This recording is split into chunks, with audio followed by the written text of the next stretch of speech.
नमस्कार साथियों, मेरा नाम है आर के सिंह। संस्कृति आईएएस के सरकारी योजना एवं कार्यक्रम सीरीज में आप सभी का स्वागत है।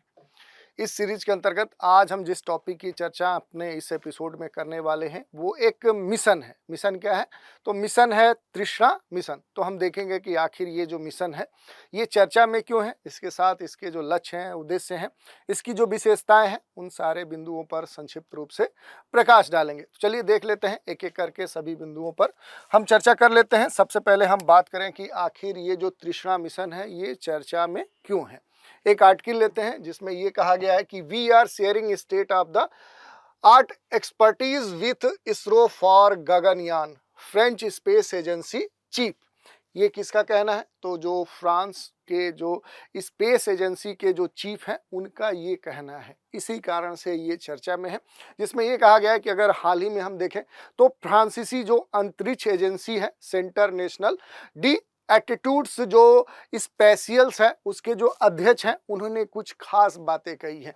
उन्होंने ये कहा है कि एक कार्यक्रम में फ्रांस भारत अंतरिक्ष सहयोग के 60 वर्षों के जश्न से लेकर गगनयान और तृष्णा मिशन तक के विषयों को विस्तृत श्रृंखला पर डिस्कस करेंगे, बातें करेंगे, जो सहयोग है उनको साझा करेंगे और दोनों देश मिलकर गगनयान के लिए इसरो के साथ अत्यधिक विशेषज्ञता साझा करेंगे। जो एक्सपर्टीज है उसको क्या करेंगे, एक दूसरे से शेयर करेंगे।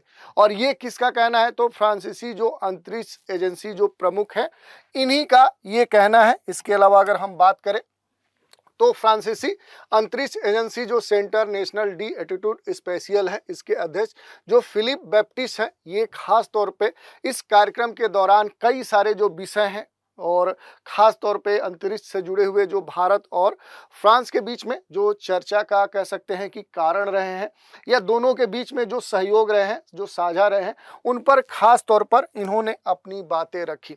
अब थोड़ा सा बात कर लेते हैं जो तृष्णा मिशन है कि आखिर ये तृष्णा मिशन है क्या। तो देखिए, बात करें तो उच्च रेजोल्यूशन प्राकृतिक संसाधन आकलन ये इसका पूरा नाम है। और इस तृष्णा मिशन के लिए थर्मल इंफ्रारेड इमेजिंग सैटेलाइट भारतीय अंतरिक्ष अनुसंधान संगठन जो इसरो है और जो फ्रांसीसी अंतरिक्ष एजेंसी CNES है, इसके बीच में खास तौर पर ये एक सहयोगात्मक प्रयास है, एक पहल है और इसी कारण से ये योजना चर्चा में रही है। थोड़ा सा इसके बारे में हम देख लेते हैं। तृष्णा मिशन को क्षेत्रीय से वैश्विक स्तर पर सतही जो ऊर्जा बजट है, जो सरफेस का एनर्जी बजट है, उसके लिए पृथ्वी की सतह के तापमान, उसके टेम्परेचर के साथ एमिशन, बायोफिजिकल और विकिरण जो कह सकते हैं घटक हैं, उनकी उच्च स्थानिक जो स्पेशियल है और उच्च जो लौकिक रिजोल्यूशन है, उसकी निगरानी प्रदान करने के लिए खास तौर पर इसे स्ट्रक्चर्ड किया गया, इसे डिजाइन किया गया है। यह मिशन महत्वपूर्ण रूप से जल और खाद्य सुरक्षा जो चैलेंजेज हैं, जो चुनौतियां हैं, उनको ध्यान में रखते हुए संचालित किया जाएगा। जो मानव प्रेरित जो जलवायु परिवर्तन के जो विभिन्न इम्पैक्ट्स हैं, जो वाष्पोत्सर्जन है, उसकी खास तौर पे ये निगरानी करेगा और इसके माध्यम से कुशल जल संसाधन प्रबंधन पर खास तौर पर ध्यान केंद्रित किया जाएगा। ये मिशन था।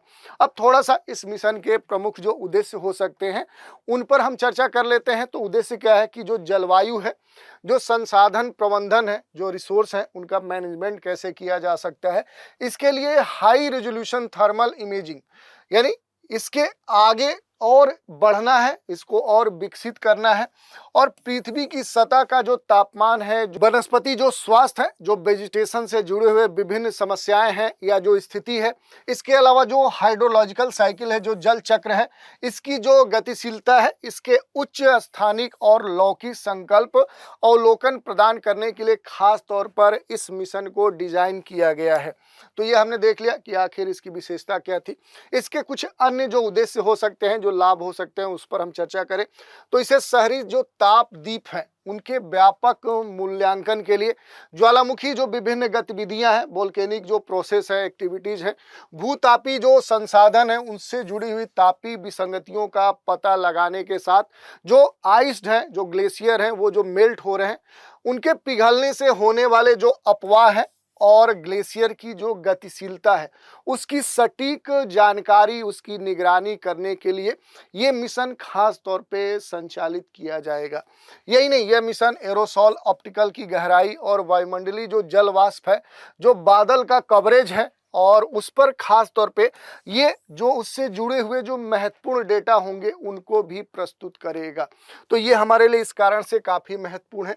अब पेलोड तीसरा उपग्रह 2 प्राथमिक पेलोड से सुसज्जित है। ये जब भेजा जाएगा तो इसमें 2 पेलोड इंसेंबल्ड होंगे। उसके बारे में हम देखें तो थर्मल इंफ्रारेड TIR पेलोड पहला है और यह CNES के द्वारा प्रदान किया गया, फ्रांस की जो स्पेस एजेंसी है उसके द्वारा प्रदान किया गया। इसमें 4 चैनल लंबी तरंग और इमेजिंग सेंसर हैं जो उच्च रेजोल्यूशन सतह तापमान और उत्सर्जन का मानचित्रण करने में सक्षम है, उसका इमेज लेने में सक्षम है। इस कारण से ये काफ़ी महत्वपूर्ण है। वही दूसरा जो है दृश्यमान, जिसमें निकट अवरक्त लघु तरंग जो अवरक्त है इसके पेलोड शामिल है। इसे इसरो के द्वारा विकसित किया गया, ये हमारे देश की जो एजेंसी है इसके द्वारा डेवलप किया गया। इसमें 7 स्पेक्ट्रल बैंड शामिल हैं जो महत्वपूर्ण रूप से जैव भौतिकी और विकिरण जो बजट है, जो रेडिएशन जो बजट है, इसके चर उत्पन्न करने के लिए खास तौर पर BSWIR बैंड की सतह जो होती है उसके परावर्तन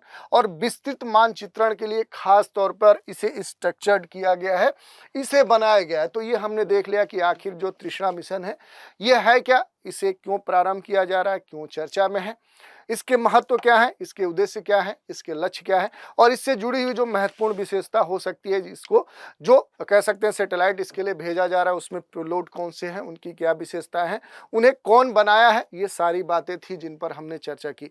तो आज के एपिसोड में इतना ही। नए एपिसोड में एक नई योजना के साथ फिर मिलेंगे, तो आप हमारे साथ बने रहें। इसके लिए धन्यवाद।